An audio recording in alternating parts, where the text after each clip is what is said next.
Olá, a aula de hoje vai ser sobre Introdução à Anatomia, conceitos básicos de anatomia. A anatomia, como todo mundo sabe, é a ciência que vai estudar o quê? A constituição dos corpos, certo? Esse termo anatomia, ele vem do grego. É a junção de duas palavras gregas, ana mais tomen. Ana significa o quê? Em partes, e tomen, corte ou cortar. Então, o termo grego anatomen significa cortar em partes, certo? A anatomia como ciência, ela foi estabelecida por André Vessalio, que foi um anatomista que viveu entre 1514 e 1564. Ele é considerado o pai da anatomia moderna. E a sua obra mais importante foi o livro publicado em 1543, De Humanis Corporis Fabrica, certo? A anatomia é uma ciência vasta, certo? É uma ciência grande, com vários ramos de estudo. Até porque o corpo humano ele é uma máquina extremamente complexa. Então, para estudar o corpo humano, você tem que dividir a anatomia em partes. Como o nome já diz, né? Anatomia é estudar, cortar em partes, e também você vai pegar a ciência e vai dividi-las em partes para poder ser mais fácil de assimilação e você estudar mais a fundo cada parte dessa. Por exemplo, a anatomia ela pode ser dividida em três ramos diferentes. Quais são os ramos da anatomia? O primeiro é a histologia. A histologia ele é o estudo dos tecidos. Os tecidos vão compor o que? Os órgãos, certo? E os órgãos vão compor os sistemas, ok? O outro ramo da anatomia é a citologia. A citologia é o estudo das células, correto? As células elas vão compor o que? Os tecidos, certo? O terceiro ramo da anatomia que nós temos aí é a embriologia. A embriologia ela vai estudar o que? O desenvolvimento do embrião, o desenvolvimento do indivíduo na sua vida intrauterina, desde a sua fecundação, o aparecimento das primeiras células do embrião ali, até a hora do parto. A anatomia também ela pode ser dividida em formas de estudos diferentes, porque a anatomia ela pode ser estudada de várias formas diferentes, vários modelos de estudos diferentes. E estão listados aqui alguns desses modelos, como por exemplo a anatomia sistêmica. A anatomia sistêmica, como o nome já diz, vai estudar o quê? Os sistemas, certo? Então ela vai estudar como funcionam os sistemas biológicos, não é? Como o sistema respiratório, o sistema cardiovascular, por exemplo. Como é que eu sei que o sistema respiratório é o responsável pela hematose, pela troca de gases no pulmão? Porque eu estudei só aquele sistema, então eu sei a função daquele sistema. Como, por exemplo, aqui também o sistema cardiovascular. Como é que eu sei que o sistema cardiovascular é o responsável por levar o sangue e esse sangue é rico em nutrientes e oxigênios para todas as células do corpo? Porque eu estudei esse sistema como um todo e descobri a função desses sistemas, correto? Então, a anatomia sistêmica é a parte da anatomia, a forma de estudo anatômico que vai estudar os sistemas, certo? O outro tipo de forma de estudo anatômico é a anatomia topográfica. Quando eu falo anatomia topográfica, o que é que lembra esse nome aí? Topográfica. Lembra topografia. Topografia lembra o quê? Mapa. E o mapa ele vai descrever o quê? Territórios, certo? Então, a anatomia topográfica ela vai estudar justamente isso, os territórios ou regiões do corpo, certo? Que ele vai visar conhecer o que? As relações anatômicas entre as estruturas, entre os sistemas, certo? Como, por exemplo, eu usei esses dois exemplos aqui em cima, o sistema respiratório e o sistema cardiovascular. O sistema respiratório e o sistema cardiovascular eles estão relacionados, porque o sistema respiratório vai fazer o quê? A hematose, trocar os gases, né? Liberar o dióxido de carbono e absorver o oxigênio para dentro do sistema cardiovascular, que vai levar, através do sangue, para todo o resto do corpo esses nutrientes, esse gás, que é o oxigênio, certo? Então, na anatomia topográfica, você vai estudar esses territórios, a região onde esses sistemas, onde esses órgãos estão localizados e qual é a relação entre esses órgãos, entre esses sistemas, certo? Outro ramo, outra forma de estudos de anatomia é a anatomia aplicada. Aplicada já diz tudo, você vai aplicar os dados anatômicos, ou seja, eu estudei um sistema, eu estudei um órgão, a anatomia daquele órgão, para quê? Para ter conhecimentos e poder aplicar esse conhecimento na saúde humana, por exemplo, curando doenças, curando algum tipo de enfermidade, certo? Então, anatomia aplicada é quando você aplica as informações que você colhe com o estudo da anatomia, com as informações que você obteve a partir do estudo da anatomia, certo? Outra forma de estudo anatômico também, que é o que vocês mais vão ver na vida acadêmica de vocês, é a anatomia radiológica. A anatomia radiológica é o estudo da anatomia, é o estudo de regiões, de partes do corpo, só que através de quê? De imagens de raio-x, por exemplo, que você consegue muito bem estudar qualquer tipo de estrutura, qualquer tipo de região, pelo menos a maioria, com imagens de raio-x, certo? Então isso é o que a gente chama de anatomia radiológica, certo?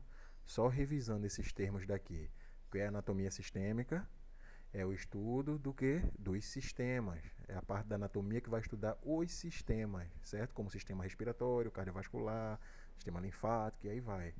A anatomia topográfica ele vai estudar o que? Os territórios ou regiões do corpo para ver o que? As relações anatômicas entre essas regiões, entre essas partes do corpo. A anatomia aplicada é quando você vai fazer o quê? Pegar os dados que você obteve através do estudo da anatomia e aplicar na prática aquilo ali, certo? E a anatomia radiológica, que é a estrutura, o estudo das estruturas através de imagens de raio-x, por exemplo. Mas só tem esses? Não, tem algumas outras formas de estudo anatômicos também. Outra forma de estudo anatômico é a anatomia antropológica, certo? Antropológica, lembra o que? Antropologia. Antropologia significa o estudo do homem. Como assim o estudo do homem? Na anatomia antropológica, você vai estudar o que? Os aspectos anatômicos de grupos étnicos, certo? Ou seja, cada grupo étnico você vai ter características anatômicas que vai definir esse grupo. Como, por exemplo, você pega um povo asiático. Qual é a característica do povo asiático? Ser um povo de umas pessoas de estaturas um pouco menor, ter a cor amarela, o cabelo geralmente é liso, certo? Ter o olho um pouco mais puxado, certo? E você pega o outro extremo, por exemplo, o povo africano. Você vai ter pessoas bem mais altas, bem mais corpulentas também, né? A tom de pele é negro, certo? Por conta das adaptações ao ambiente em que essas pessoas vivem, certo? Então, a anatomia antropológica é o estudo dos aspectos anatômicos que vai definir um povo, um grupo étnico, certo? Outro tipo de anatomia é a anatomia comparativa. A anatomia comparativa, o nome já está falando, você vai comparar as anatomias, ou seja, é o estudo das estruturas morfológicas de indivíduos de espécies diferentes, mas também pode ser da mesma espécie. Ou seja, eu vou comparar, por exemplo, o estudo dos membros superiores de um ser humano com os membros superiores de um outro primata, por exemplo, como um chimpanzé, certo? Eu vou notar que tem características semelhantes nessas estruturas, certo?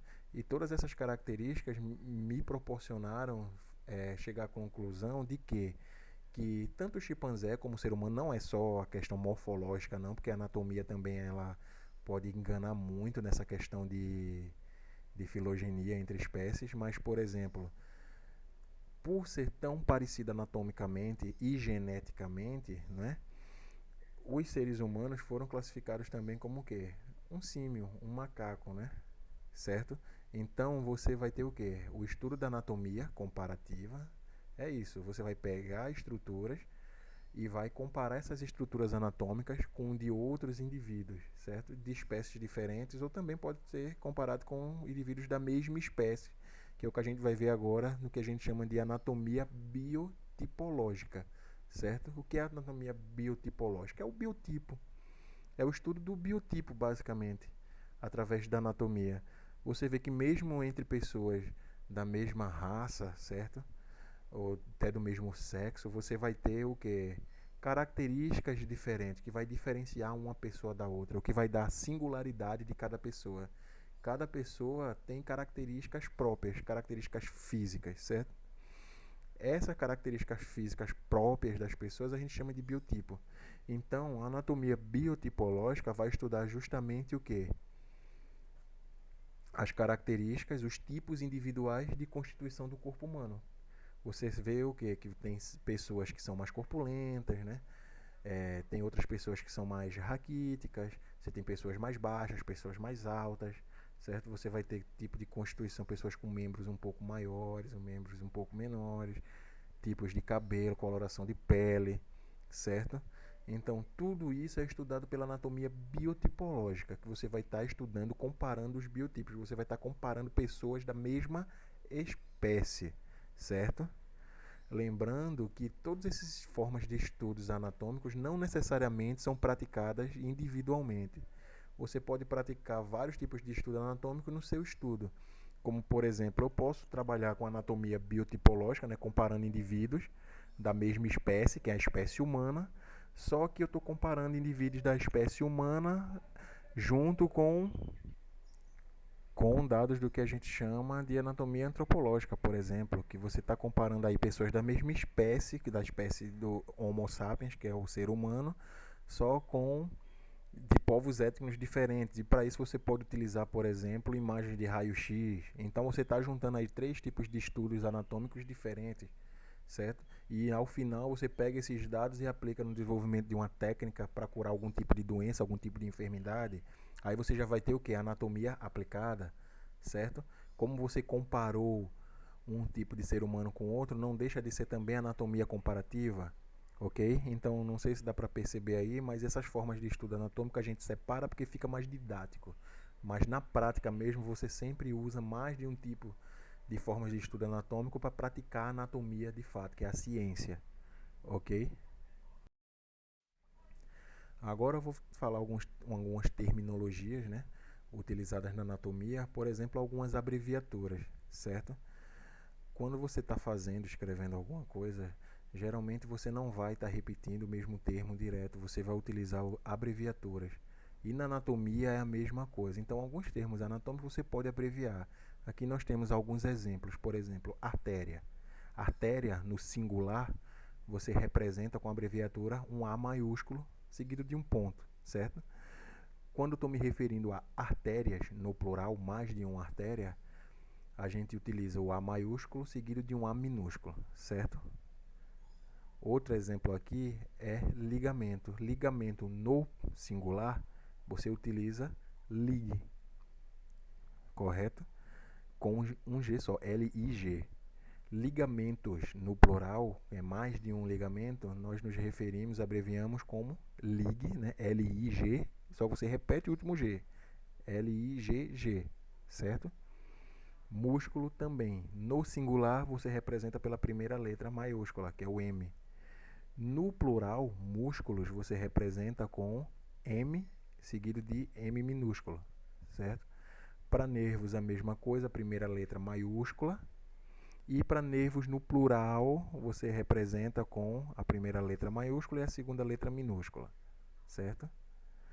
Para ramo também, você utiliza o que? O R maiúsculo, que é a primeira letra, e no plural, que são ramos, você utiliza R maiúsculo e R minúsculo, certo? Veias também você utiliza no singular o V maiúsculo, que é a primeira letra que compõe a palavra, e veias no plural você utiliza o V maiúsculo seguido de um V minúsculo, certo? Outra terminologia bastante utilizada também é a terminologia que nós chamamos de anomalias. O que são anomalias na anatomia? Na anatomia, nós sabemos, pelo estudo da anatomia, nós sabemos quais são as características consideradas normais, as características anatômicas que são consideradas normais no ser humano, certo? Quando essas características saem da normalidade, nós chamamos essas características de anomalias. Por exemplo, o ser humano tem 5 dedos em cada mão e 5 dedos em cada pé, certo? Quando você nasce com um problema chamado de polidactilia, você tem mais de 5 dedos nessas estruturas. Então isso aí é uma anomalia. Lembrando que uma anomalia geralmente não vai causar a morte do indivíduo. Ele consegue sobreviver, não, às vezes não com uma condição de vida muito boa, muito favorável, mas geralmente a anomalia não vai levar à morte do indivíduo diretamente, certo? Outra terminologia utilizada é o termo monstruosidade. Monstruosidade é uma anomalia, certo? Ou seja, você tem aquela característica considerada comum, normal, e quando você foge dessa característica, essa característica ela é chamada de anomalia. Só que quando essa anomalia ela leva à morte do indivíduo, certo? Pela má formação corporal desse indivíduo, essa anomalia nós chamamos de monstruosidade. Aqui a gente tem um exemplo da agenesia do encéfalo, agenesia do encéfalo, certo? Que é o quê? Que o feto não desenvolveu o cérebro. Então, se você não tem o cérebro, né, o encéfalo, que é a parte central do sistema nervoso, você não tem como viver, né? É incompatível com a vida. Então, essas, é, essas anomalias que são incompatíveis com a vida, nós chamamos de monstruosidades, certo?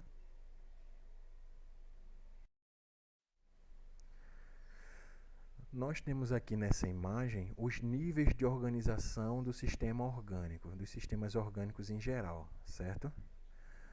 Nós vimos lá no primeiro slide que a anatomia, o termo anatomia significa o quê? Dividir em partes, tanto em partes microscópicas quanto partes macroscópicas, certo? Então aqui tem um nível de organização da menor parte até uma parte mais complexa. Por exemplo, nós temos a menor parte que vai compor a matéria, né, que nós temos o átomo, certo?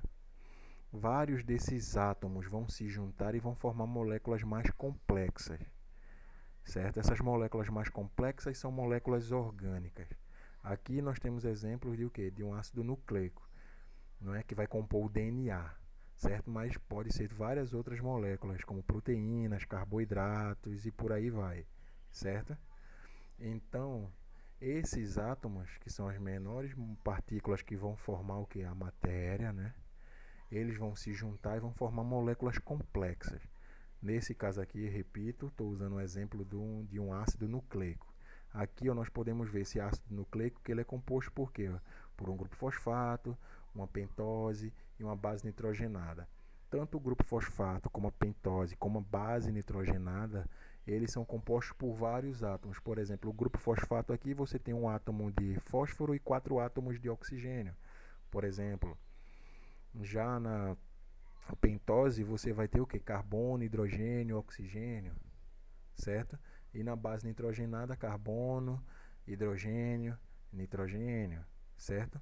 Ou seja, são vários átomos se juntando e formando uma molécula mais complexa, uma molécula orgânica, certo?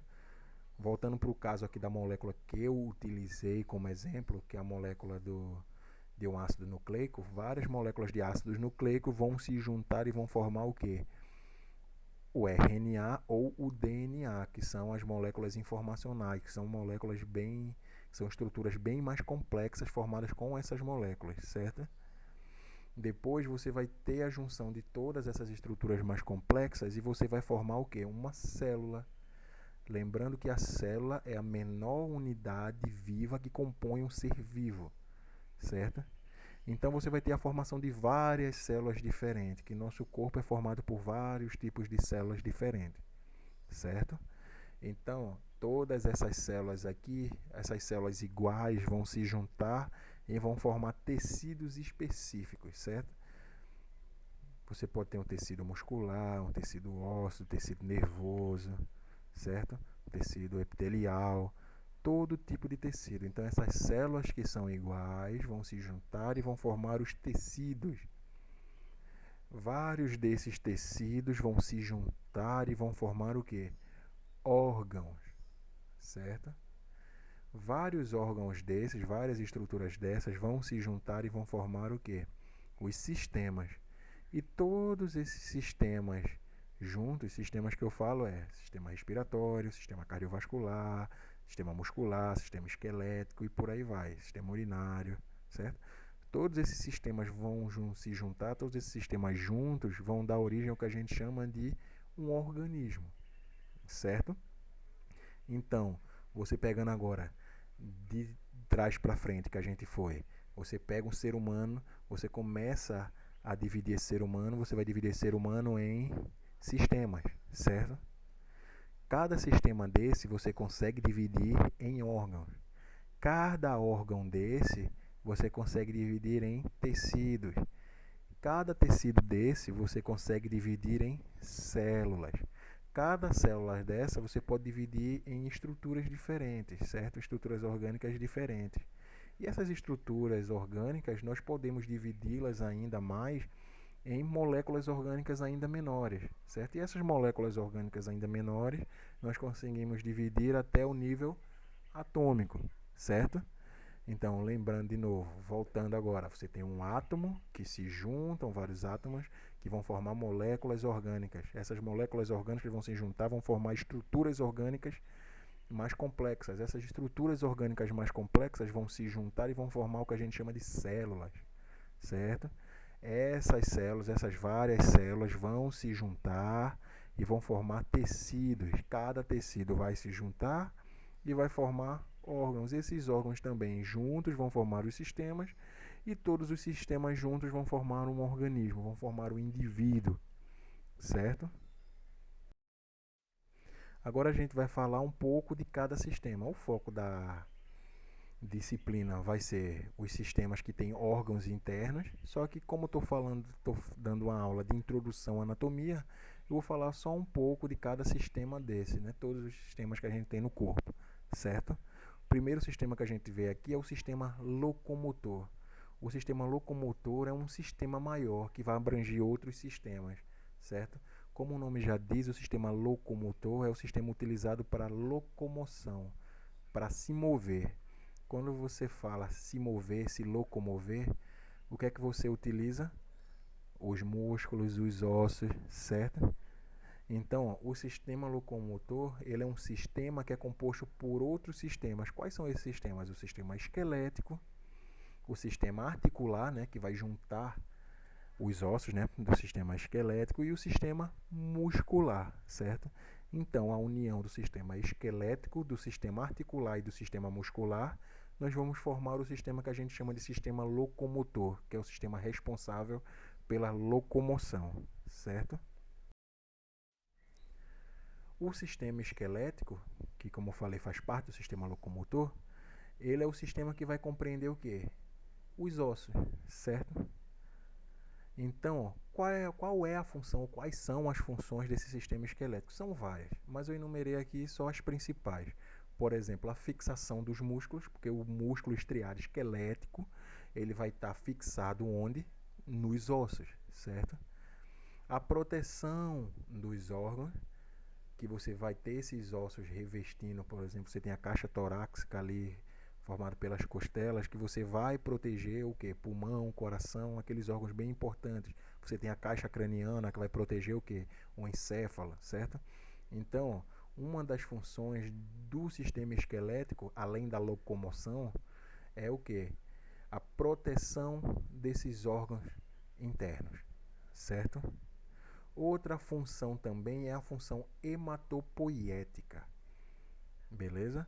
Essa função hematopoética, esse nome hematopoiese, hematopoética, é um nome bem diferente, que talvez vocês tenham escutado e talvez não. Para quem nunca escutou, hematopoética significa o quê? Divida essa palavra aí no meio. Hemato, lembra o quê? Hematologia. O que é que a hematologia estuda? O sangue, certo? Então, qual é essa função hematopoética? É uma função de produção de sangue, de componentes sanguíneos. E os ossos produzem sangue? Produzem sim, certo? Dentro dos ossos longos, dos ossos chatos, lá você vai ter o quê? A medula óssea vermelha, e essa medula óssea vermelha ela é a responsável pela produção dos componentes sanguíneos. A maior parte do sangue é produzido por esse tipo de estrutura, certo? Então, você tem essas três funções básicas, né, que é a fixação dos músculos, a proteção dos órgãos e funções hematopoéticas. E tem outras funções também, como a gente viu, a locomoção, certo?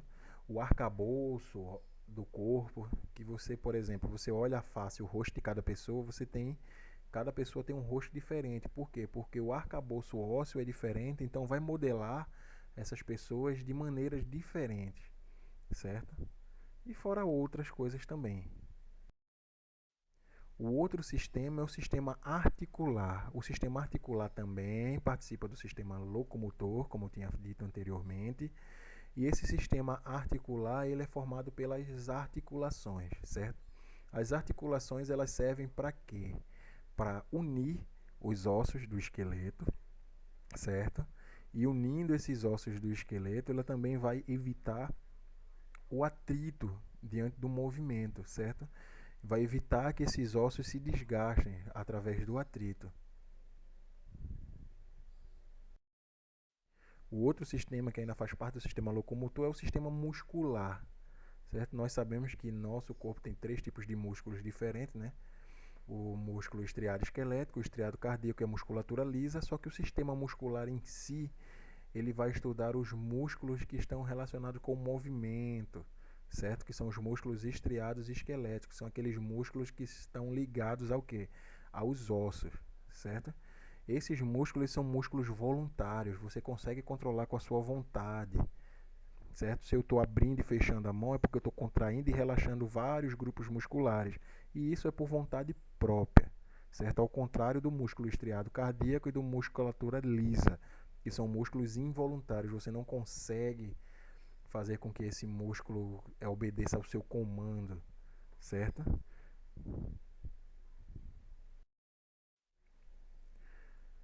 Outro sistema que a gente tem é um sistema circulatório. O nome já diz sistema circulatório, é um sistema que vai fazer circular alguma coisa. Que coisa é essa? O sistema circulatório vai fazer circular líquidos, fluidos pelo nosso corpo. Quando a gente fala de sistema circulatório, nos vem logo à cabeça o quê? O sistema cardiovascular. Mas assim como o sistema locomotor, o sistema circulatório é formado por outros sistemas também, certo? O sistema circulatório é como se fosse um grande sistema que é composto por outros dois sistemas, certo? E desses sistemas que compõem o sistema circulatório, você tem o que? O sistema cardiovascular, que é composto pelo coração e pelos vasos sanguíneos, e aí você vai ter veias, artérias e capilares, certo? E o sistema linfático, que é outro sistema de drenagem do corpo também, que ele é composto pelos vasos linfáticos, pela linfa, linfonodos, correto? E também o sistema circulatório, que faz parte do sistema circulatório, são os órgãos hematopoéticos, que como a gente viu lá no sistema esquelético, aquela função hematopoética, aqueles órgãos, aquelas estruturas que têm a função de produzir sangue, certo? Por quê? O sistema cardiovascular ele vai fazer circular o quê? O sangue, certo? Então os órgãos que produzem o sangue, nada mais justo que eles façam parte do sistema circulatório também. A função básica do sistema circulatório é você circular fluidos. E esses fluidos eles vão levar substâncias que são boas, nutritivas, né, os nutrientes para o nosso corpo, como oxigênio, como açúcares, proteínas, carboidratos, essas coisas, certo? E também retirar as impurezas, porque toda célula é uma entidade viva e essas células elas vão ter metabolismo, certo? Metabolismo são reações de síntese, ou seja, de produção de alguma substância ou de quebra, degradação de alguma substância. Então, essa síntese e essa quebra dessas substâncias orgânicas vão gerar resíduos. E esses resíduos, eles geralmente são tóxicos para o nosso corpo. E se ele se acumular, a própria célula chega a morrer, o próprio tecido morre. Então, esses resíduos, eles têm que ser o quê? Retirados do nosso organismo. E ele é retirado através da circulação, né? Ou seja, o sangue vai retirar essas impurezas e vai levar para ser excretado através do sistema urinário, certo? O sistema linfático também é outro sistema que está relacionado com a defesa do nosso corpo e também ele vai ajudar na drenagem do excesso de líquido que a gente tem no nosso corpo, certo? O outro sistema que a gente vai ver rapidinho aqui é o sistema respiratório. O sistema respiratório é aquele conjunto de órgãos, né? Qual é a definição de sistema quando a gente fala? É um conjunto de órgãos que tem uma finalidade em comum. No caso do sistema respiratório, é um conjunto de órgãos que ele é responsável pela hematose. Hematose nada mais é que a troca gasosa. Que troca gasosa é essa? Quando você inspira, você puxa o ar para dentro dos seus pulmões, você está puxando um ar rico em oxigênio. Esse oxigênio lá dentro dos pulmões vai ser trocado pelo quê? Pelo gás carbônico que está sendo liberado pelas células lá do metabolismo celular. Então, hematose é essa troca, né? A troca gasosa. Você vai trocar o dióxido de carbono, né? O CO2 que está no nosso corpo, que é tóxico também para o nosso corpo, vai liberar esse dióxido de carbono e vai absorver o oxigênio que está dentro de onde? Dentro do ar que a gente respira, certo? Então, o sistema respiratório é esse conjunto de órgãos que é responsável pela hematose, por essa troca gasosa, ok? O outro sistema é o sistema digestório, certo? O sistema digestório ele é constituído por vários órgãos que têm uma finalidade que é digerir. Mas o que é a digestão? A digestão é quando você pega um alimento e você quebra esse alimento até o tamanho de quê? De moléculas que possam ser absorvidas pelas nossas células. Todo esse processo que inicia na boca e termina lá no ânus, ele é feito por vários órgãos diferentes que têm várias funções diferentes, mas todos eles juntos têm a mesma função que é quebrar esse alimento até porções extremamente pequenas, né, moléculas, que você possa absorver. Por exemplo, você está comendo um pãozinho aí, um pão é uma estrutura grande, certo? A partir do momento que você coloca esse pão na boca, você começa a mastigar, depois você vai deglutir esse pão, ou seja, engolir. Ele vai passar pelo estômago, intestino e tudo mais, até você excretar o que não serve pelas fezes. Mas todo esse caminho que esse alimento faz, ele está sendo quebrado, os pedaços dele vão sendo diminuídos até chegar a um tamanho que você possa absorver, certo? Até chegar no tamanho, por exemplo, de um carboidrato simples, que você tem a glicose, aí você vai conseguir absorver, certo? Ele é responsável basicamente pela quebra do alimento e absorção desses nutrientes que o nosso corpo vai precisar para se manter vivo, certo?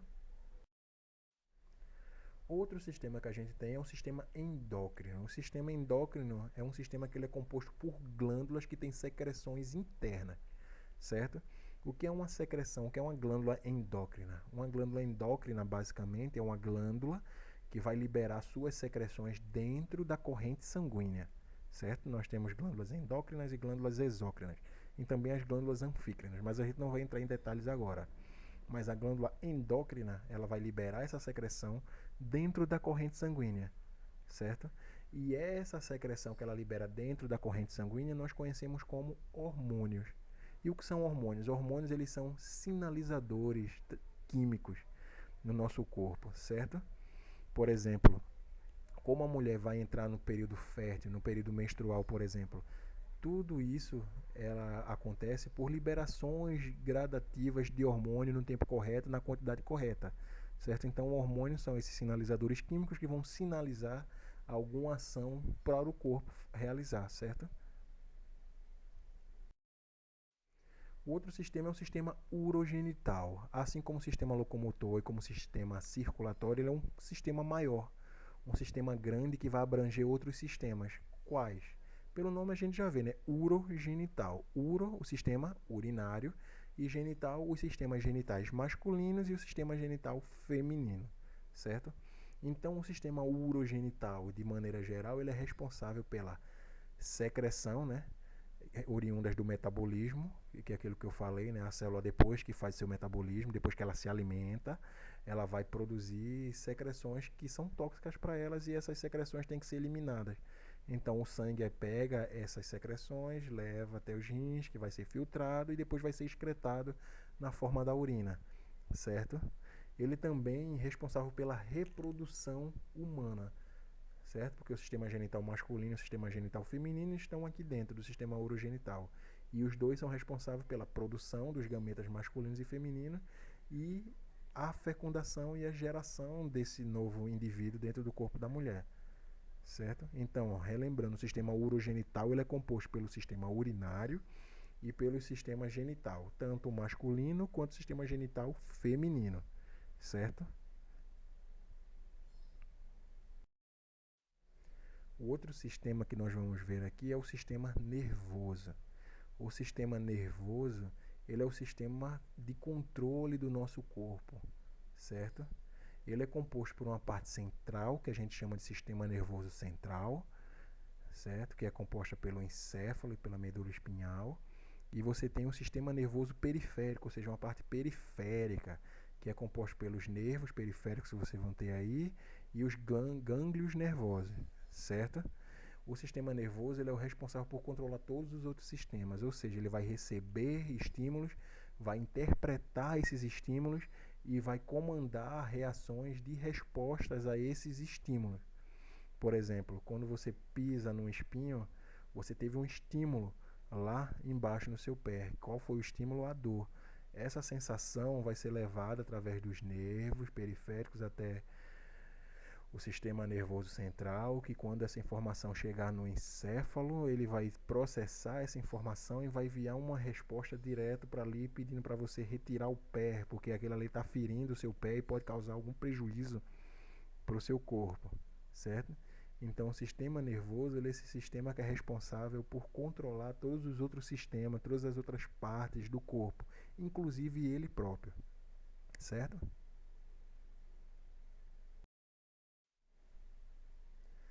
O outro sistema que nós temos é o sistema tegumentar. Tegumento lembra o que? Pele. Então, justamente, o sistema tegumentar é o sistema de revestimento do nosso corpo. Todo o nosso corpo ele é revestido por quê? Por pele, certo? Então, essa pele, ela serve para quê? Ela serve para proteger o nosso corpo da entrada. É a primeira barreira que a gente tem contra micro-organismos, por exemplo. Ela vai proteger a gente contra a entrada de micro-organismos, né, que podem causar doenças. Vai proteger também contra a radiação solar, certo? E esse sistema tegumentar, essa pele, ela é uma estrutura complexa, certo? Ela é composta basicamente por 3 camadas, né? Que você vai ter a epiderme, a derme e a tela subcutânea, né? Que é a hipoderme. E essa pele ela vai ter vários anexos, certo? Que são estruturas que vão colaborar com a manutenção dessa estrutura e vai proteger algumas áreas, como por exemplo, a pele você tem o que? Pelos, né? Que podem ser cabelos, pode ser de vários outros tipos, né? Você vai ter como anexo da pele as unhas, que vão estar na ponta dos dedos, e você vai ter glândulas anexas também, que vai fazer a manutenção dessa estrutura, como por exemplo as glândulas sebáceas, né, que são glândulas que vão produzir um lipídio, né, um cerídeo, que vai deixar essa pele o quê? É, revestida e vai proteger contra o ressecamento dessa pele. Você também vai ter glândulas sudoríparas, certo? Essas glândulas sudoríparas elas vão servir para quê? Para quando o seu corpo tiver com a temperatura um pouco mais alta do que o normal, o suor vai ser liberado, né? Essas glândulas sudoríparas vão liberar esse suor e esse suor vai ajudar no resfriamento dessa pele, né? No resfriamento do corpo, certo? Então, o sistema tegumentar é um sistema que é composto pela pele e pelos seus anexos, certo? Os anexos da pele são basicamente cabelos, né, os pelos, né, as unhas e as glândulas anexas. Que aí a gente vai ter as glândulas sebáceas e as glândulas sudoríparas, mas também nós temos as glândulas mamárias também, que são desenvolvidas principalmente em indivíduos do sexo feminino, que vai servir para quê? Para você amamentar, né? Para você dar o quê? O nutriente necessário para o bebê, para a criança se desenvolver nos seus primeiros meses de vida, né? Dando tudo o que ele precisa ali, além dos nutrientes, a parte de defesa dele, certo? De defesa do corpo dele. Vai dar anticorpos também, certo? Agora a gente vai falar um pouco da divisão básica, né? A anatomia é dividida em partes. Até agora a gente viu só alguns conceitos. Agora a gente vai ver a parte básica, né? Começando a divisão. A grosso modo, nós dividimos o corpo humano em quê? Em 4 partes, né? Você tem a cabeça, o pescoço, o tronco e os membros, certo? Ó, o que é a cabeça? A cabeça é a extremidade superior do nosso corpo, né? Não tem nada de estrutura além da nossa cabeça, né? Estrutura anatômica além da nossa cabeça. Ela é ligada ao tórax através do quê? Do pescoço, certo? E ó, além do no tórax também é ligado ao tórax, você tem o quê? Você vai ter dois membros, né? Dois deles sendo membros superiores, né? Que são os braços, os antebraços, a mão. E você vai ter dois desses membros que são o quê? Os membros inferiores, que aí nós vamos ter as pernas, certo? A cabeça, basicamente, a gente consegue dividir em duas partes. Lembrando que isso aqui só são divisões, como eu posso dizer, divisões básicas, né? Claro que a cabeça e outras estruturas são divididas em várias e várias partes, certo? Mas basicamente a cabeça nós podemos dividir em crânio e face, certo? Crânio vai ser a parte que você vai estar em contato, você vai estar protegendo o encéfalo, né? E a face vai ser aquela parte responsável por abrigar os órgãos do sentido, por exemplo, como por exemplo a visão, a parte do olfato e a parte do paladar, que é a boca, a parte da alimentação, certo? O pescoço é uma região que basicamente, não vou entrar em detalhes também, mas ele vai ligar a cabeça até o tronco. Não pensar que o pescoço é simples assim. Tanto é que você tem especialidades médicas que você só trabalha essa região. Então, o pescoço, como todo o corpo humano, são extremamente complexos, com várias e várias estruturas, vários e vários tipos de tecidos diferentes e várias funções. Mas basicamente aqui eu quero que vocês saibam que o pescoço ele vai ligar a cabeça ao tronco, certo?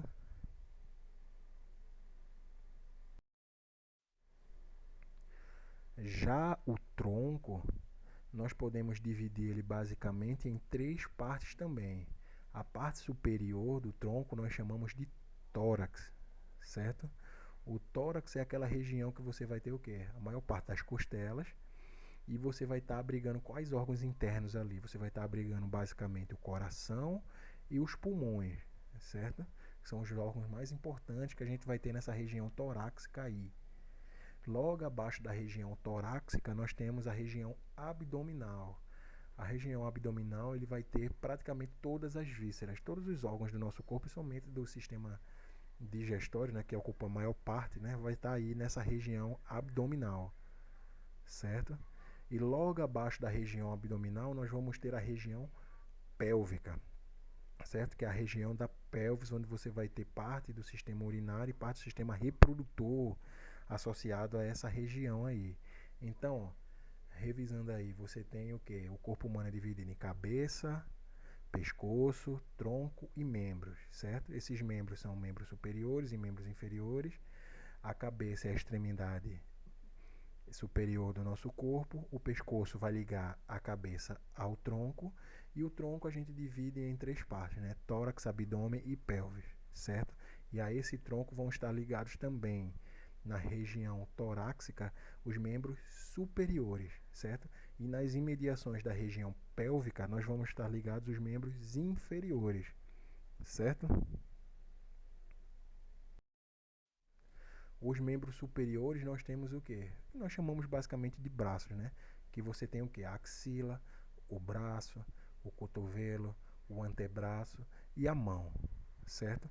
Nós temos um par do lado direito e do lado esquerdo, certo?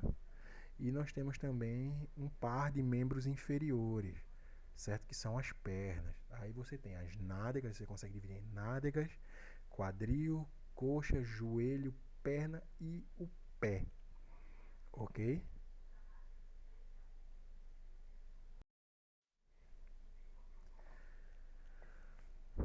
Nós, para estudar anatomia, como nós vimos, o corpo ele é articulado, certo? Nós podemos colocar esse corpo em vários tipos de posições diferentes e imagináveis. Então, se eu coloco o corpo de qualquer maneira, eu não tenho como reproduzir fielmente os resultados e a descrição que eu tenho que dar sobre alguma estrutura, certo? Então, se convencionou a deixar o corpo numa única posição e nessa posição, a partir dessa posição, nós conseguimos o quê?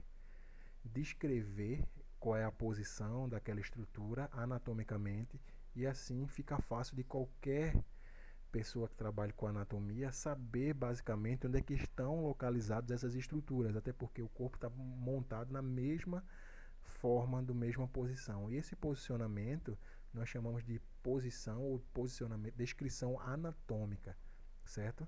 A posição anatômica que a gente fala, ela é como o indivíduo ele tem que estar em posição ereta, ou seja, ele tem que estar em pé, certo? Com a face, ou seja, com o rosto voltado para frente, né? O olhar tem que estar dirigido para o horizonte, certo? Os membros superiores são os braços lá, eles vão ter que estar estendidos, né? Esticados, junto ao tronco e com as palmas da mão virada para onde? Para frente, certo? Os membros inferiores, que são as pernas, eles vão ter que estar unidos, né? Juntos e com as pontas dos pés viradas para frente. Então, a partir desse posicionamento anatômico, né, a gente consegue diferenciar, a gente consegue repartir esse corpo em porções diferentes. E é isso que a gente vai ver, certo? A partir de agora. Ó, o indivíduo na porção anatômica, nós podemos traçar eixos. O que são eixos anatômicos? Eixos anatômicos, eles são linhas imaginárias, né, que vai atravessar o corpo em planos perpendiculares, certo? Como assim? Nós temos aqui, ó, 3 eixos basicamente, certo? Cada eixo desse vai entrar de um lado e vai sair em outro lado do corpo. E para cada eixo desse, ele vai ter um nome diferente, certo? Além desses eixos, nós também vamos ter planos de secção, que são planos de corte, certo? Mas primeiramente nós vamos estudar aqui os eixos anatômicos, essas linhas imaginárias que vai atravessar o nosso corpo, certo? Qual o primeiro eixo que nós vamos ver é o eixo látero-lateral. Pelo nome, é esse que está aí no desenho em linha vermelha, né? Destacado em vermelho.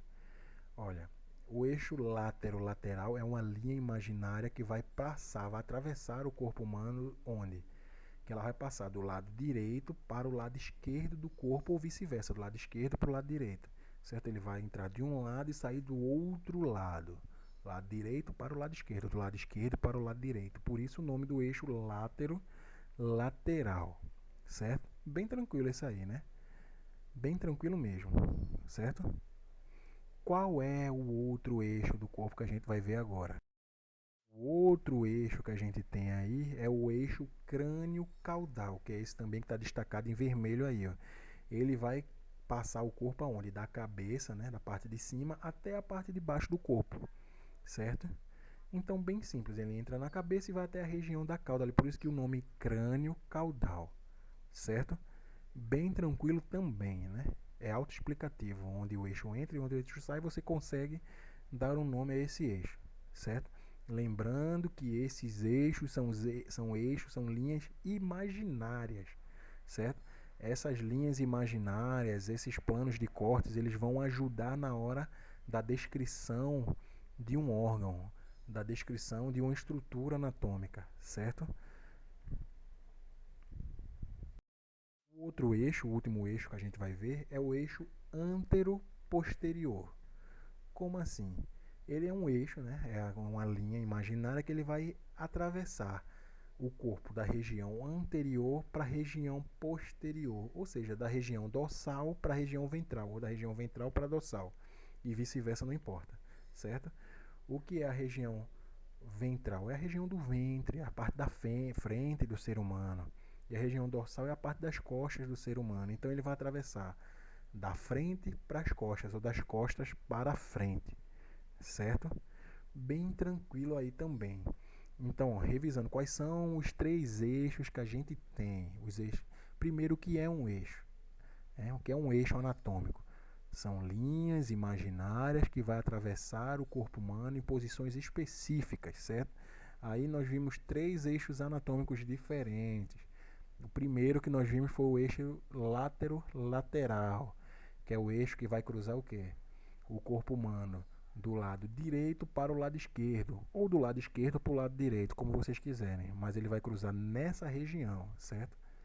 O outro eixo que a gente viu é o eixo que crânio-caudal, que ele vai cruzar o corpo da, do crânio, né, da região superior da cabeça até o final do corpo, né, saindo ali na região da cauda, certo? O outro eixo é o eixo antero-posterior, que ele vai cruzar o ser humano, o corpo humano, da região da frente para a região das costas, ou seja, da região ventral para a região dorsal, certo? Ou região anterior para posterior e vice-versa também, certo? Então é bem tranquilo essa questão aí, né? Bem tranquila essa parte, certo? Então a gente vai ver a partir de agora a questão dos cortes, né? Dos planos de secção, dos planos anatômicos. Como eu falei, o indivíduo tem que estar na posição anatômica que a gente viu, não é? Qual é a posição anatômica? Repetindo também, o indivíduo, o corpo tem que estar em pé, né? Ereto, com o olhar voltado para o horizonte, os braços juntos ao tórax, né? Com as palmas das mãos viradas para frente, as pernas juntas, com os pés virados também para frente, certo? Se você não tiver nessa posição, você não tem como delimitar esses planos com exatidão. Então, quando você for descrever alguma coisa, alguma região, alguma estrutura, você não tem um referencial para se basear, para saber onde é que fica. Então, é de suma importância que quando você vai trabalhar com anatomia, com cortes, essas coisas, você tenha o indivíduo na posição anatômica para poder você descrever corretamente a região onde vai ser encontrado essa estrutura, certo? Então, o que é um plano anatômico? O que é um plano de corte, um plano de secção, certo? É um plano imaginário, né, que vai ser tangente à superfície do corpo. São planos imaginários que vão cortar o corpo em regiões diferentes. A gente está vendo aí 3 tipos também, certo? Então ele vai dividir o corpo e através dessa divisão vai ser muito mais fácil de você conseguir descrever qual é a posição desse órgão, qual é a região desse órgão, certo? Então, ó, quais são os tipos de planos que a gente tem? A gente pode ter os planos verticais, né, que vai cortar o ser humano na vertical, certo? Esse plano ele pode ser paralelo ao ventre ou paralelo ao dorso. Aí a gente vai ter o plano ventral ou anterior e o plano dorsal ou posterior. Lembra quando eu falei do eixo lá, que vai cruzar o ser humano da parte anterior para a parte posterior? Quem é que determinou quem é a parte posterior e quem é a parte anterior? Justamente esse plano vertical de corte, certo? Esse plano vertical ele vai dividir o ser humano na parte dorsal da parte ventral, ou seja, a parte anterior da parte posterior, certo? Nós temos também outro tipo de plano vertical, que ele vai cortar o ser humano, dividido o ser humano, o corpo humano, em plano lateral direito e plano lateral esquerdo, certo? Você vai dividir o ser humano em posições, em cortes diferentes. Nós vimos o que? Um plano vertical ali, que vai dividir o ser humano, o corpo humano, na região dorsal, da região ventral. E a gente tem também agora esse plano vertical aqui, né? Que é o segundo plano vertical que a gente está vendo. E esse plano vertical vai dividir o ser humano em lado direito do lado esquerdo, certo? É esse plano vertical aqui que nós vimos que vai dar origem àquele eixo lá, que a gente viu que é o lateral. Ele vai entrar do lado direito para o lado esquerdo. Quem é que determina qual é o lado direito, qual é o lado esquerdo? Justamente esse tipo de corte, né? Esse tipo de plano vertical de corte que a gente tem, certo? Que vai dividir o lado direito do lado esquerdo do corpo, certo? O outro tipo de corte que a gente tem, outro tipo de plano, é o plano de corte horizontal. Esse plano de corte horizontal ele vai dividir o corpo em 2 partes também. A gente viu que todos agora estão divididos em 2 partes, né?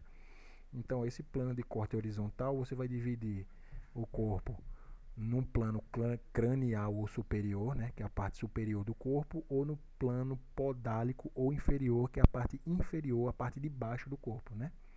Certo? Tudo certinho aí?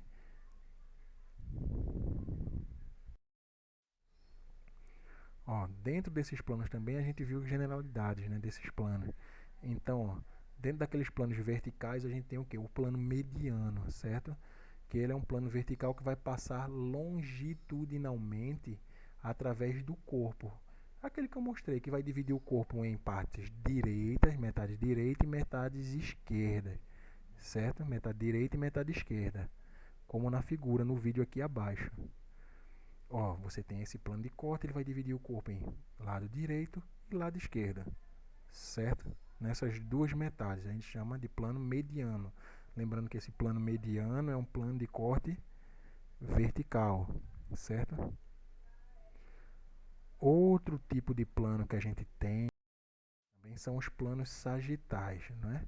Esses planos sagitais, eles são planos, são verticais também, viu? Lembrando que são planos verticais. E ele passa através do corpo, né? Em paralelo, né, da linha mediana. Através dessa linha mediana que vai dividir o corpo em lado direito e lado esquerdo, ele divide todo o resto do corpo.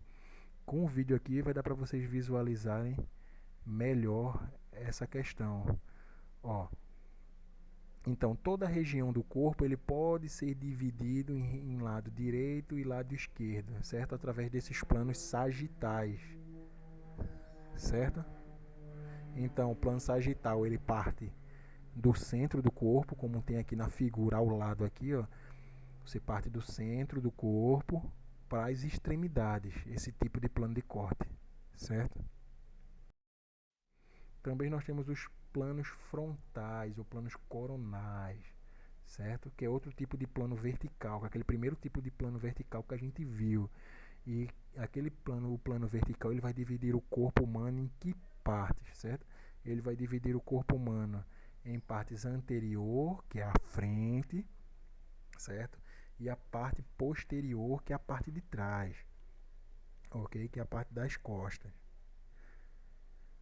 Observando o vídeo aqui embaixo, a gente pode ver isso melhor. Ó, ele vai dividir o corpo nessas duas posições. Essa parte da frente que nós temos aqui é a parte frontal ou anterior, que é a parte da frente. A parte posterior é essa parte de trás, a parte das costas, certo? Lembrando que todos esses que a gente viu até agora são planos verticais de corte. Lembrando que os planos verticais de corte vão dividir o corpo em regiões direita e esquerda, em partes anteriores e posteriores, certo? O outro tipo de plano que a gente viu são os planos transversos. Esses planos transversos são aquele plano horizontal. Lembra que o plano horizontal vai dividir o corpo humano na parte superior da parte inferior, certo? Então, ó, esses são planos que eles vão atravessar o que? O corpo em ângulos retos. Todos esses planos, tanto horizontais como verticais, eles vão atravessar o corpo em ângulos retos, certo? Não tem curvas, não tem nada. É sempre ângulo reto para você dividir esse corpo de maneira equivalente, certo? Aí voltando para o plano transversal aqui, que é um plano horizontal, esse plano ele vai dividir o corpo, como eu falei, em parte superior e parte inferior. Observem esse vídeo aqui, certo?